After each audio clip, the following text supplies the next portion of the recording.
Hey everyone! Today we're going to be looking at a series of insights from a book called The Celestine Prophecy by author James Redfield. I'm sure many of you have heard of it, if not read it, or perhaps you've seen the movie. The book itself chronicles a man who goes to Peru where he learns about an ancient manuscript that was recently discovered, which shares insights about the process of waking up to a higher consciousness and understanding yourself better. We thought that the book shared very valuable insights for people growing spiritually and consciously, and we'd like to share it with you today. We do recommend checking out this book if you have time, as well as James' other work. But for those of you who don't have the time, here's the abridged version.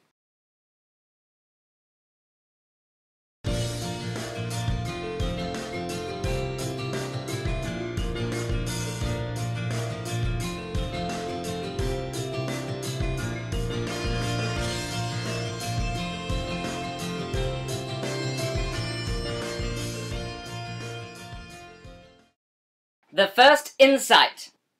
The first insight reveals that there is a mysterious way in which your life evolves.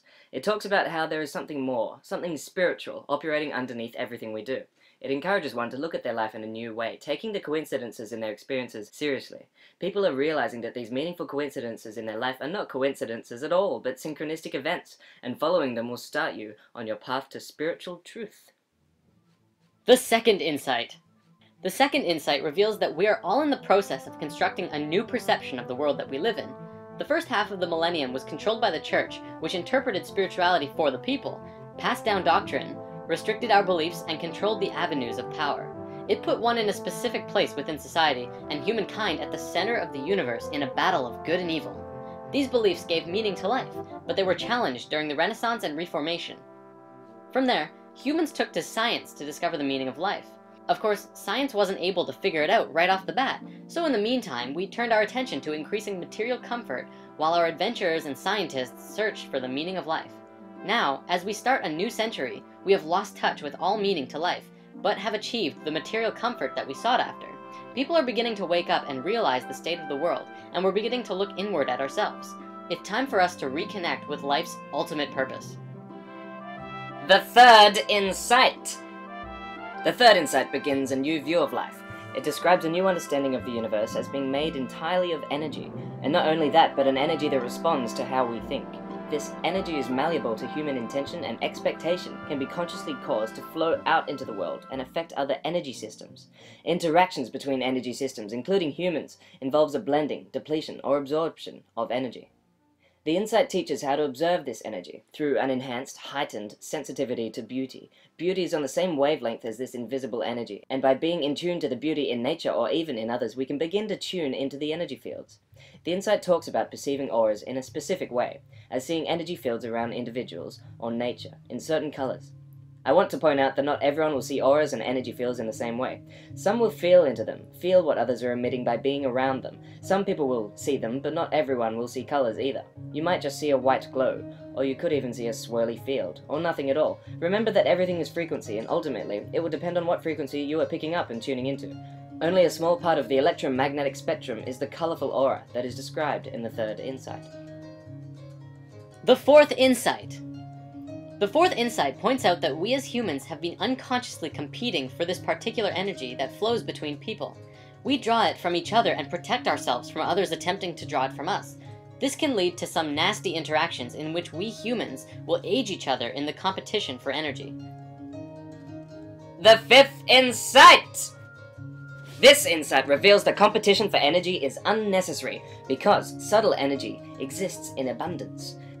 You can draw in energy from the infinite universe and fill yourself up with a sense of love. When we give our love to something, we create an energetic current that energizes ourselves as well as the object of our love. A quote from the book best describes this as, "Love is not an intellectual concept or moral imperative or anything else. It is a background emotion that exists when one is connected to the energy available in the universe," which of course is the energy of God. Being in love is the most hedonistic thing you can do. The sixth insight. In order to be in a state of love with the world, we have to let go of old patterns of behavior we developed to take energy from others.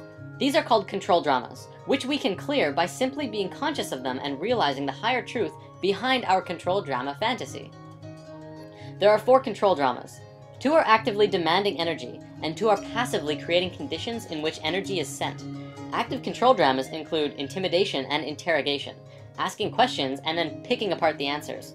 Passive control dramas include aloofness, creating an air of mystery that entices others to send energy, and the poor me control drama, creating a sense that if others don't provide energy, something awful will happen to the individual. In realizing our control drama, it exposes the true self which energizes our lives by showing us who we are, the path we are on, and what we're doing here. Second, we have to clear out our control dramas. We must understand our parents' control dramas and how they shaped ours. Then, we must learn the meanings that our parents' lives had for us and how this determines our own developmental work. The energy conflict between our parents and us becomes a series of lessons to show us the silver lining that lies beyond the energy conflict. From here, you'll become a synthesis of your mother and father's unconscious teaching without any negative emotions in the way.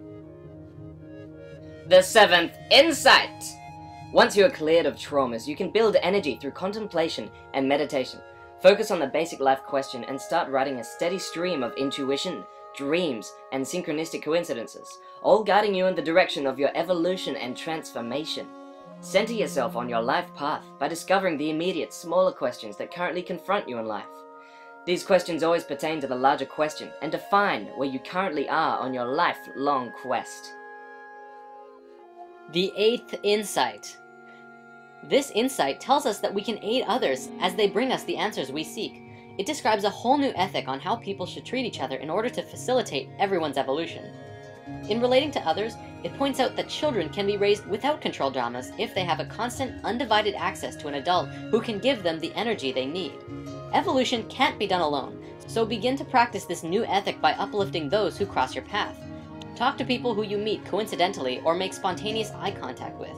You and them each have a message or learning that helps bring you up to a higher awareness of your lives. Everyone who we meet has a message for us. The Celestine prophecy also discusses relationships. Avoid codependent relationships, which involves an addiction to other people. This subtle energy has a male and female side. In many cases, a couple will lock into each other's energies and fall madly in love. But if their focus stays tethered to each other, they are not tuned to the infinite energy of the universe. They eventually begin to compete with each other for energy. This restarts the control dramas. This is the falling in love and out of love phenomenon. This prophecy calls for people to be whole before connecting with another. Connecting with another in this way, together you will create a super person. The ninth insight. The ninth and final insight is about conscious evolution. Humans consciously participate in their evolution by living according to their intuition, which guides them in such a way as to increase their energy. Our technology will do more of our work for us and allow us to focus on our own spiritual growth. In doing so, we can increase our bodily vibration to a level much higher than the dimension of this current plane, and consciously move into a higher frequency or dimension of our universe. In doing so, we would literally disappear from the visible perception of many people in this lower frequency, just as Jesus and other high energy people have done throughout time. The more beauty we can see, the more we evolve. The more we evolve, the higher we vibrate. Ultimately, our increased perception and vibration will open us up to a heaven that is already before us. We just can't see it yet. At some point, everyone will vibrate highly enough so that we can walk into heaven in our same form. And that's badass.